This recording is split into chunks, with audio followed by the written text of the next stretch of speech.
북한이 오늘 새벽 열병식을 할 가능성이 제기됐었는데요. 위성 사진으로도 열병식 준비 정황이 잇따라 포착됐습니다. 대동강에 부교도 설치한 걸로 보이는데 아침에는 월드에서 자세하게 짚어보겠습니다. 국제외교안보 심층 취재 담당하는 안일근 기자가 나왔습니다.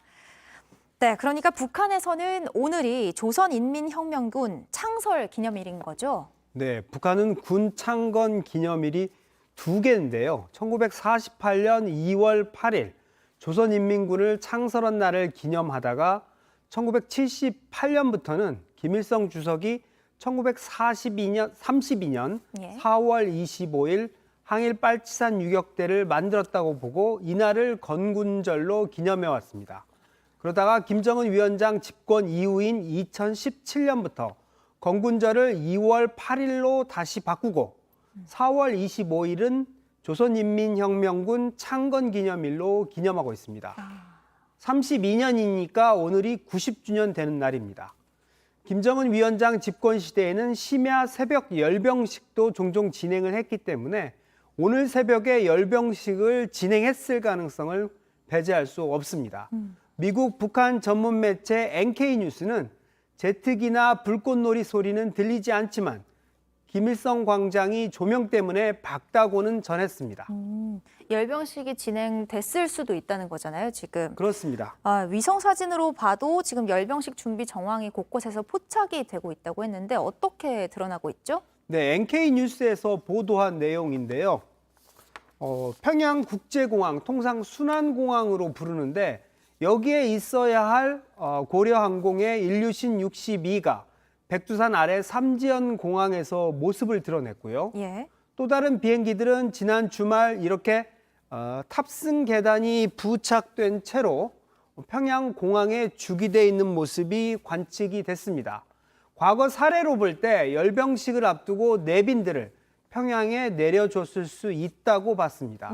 예. NK뉴스는 또 평양 425 호텔, 보통은 425 문화회관으로 부르는데 그 건물을 지칭하는 건물로 보이는데 이 호텔에 어제 수십 대의 버스가 주차된 것도 상당수 내빈이 평양에 있다는 징후로 제시했습니다. 이뿐만이 아닙니다. 김일성 광장과 맞은편 주체사상탑 사이에는 대동강을 가로지르는 두 개의 부교도 처음으로 설치가 됐는데요. 열병식에 동원되는 병력과 장비가 이 부교를 활용해 김일성 광장으로 이동할 것이란 관측이 나옵니다. 광장 내 악단 연주 부스와 대형 스크린이 설치된 정황도 포착됐습니다. 여러 가지 정황이 지금 포착됐네요.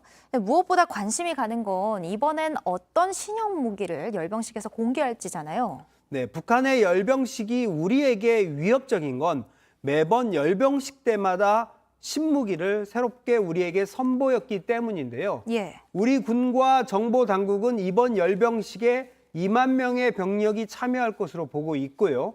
예행 연습 때 동원된 장비도 250여 대로 보고 있습니다. 여기에는 북한이 새로 개발했다며 공개한 극초음속 미사일 화성 8형을 비롯해 대륙간 탄도미사일인 화성 17형, 잠수함 발사 탄도미사일도 포함될 것으로 보입니다. 김정은 위원장이 연설을 통해 바이든 정부와 우리 새 정부에 어떤 메시지를 내놓을지도 관심입니다.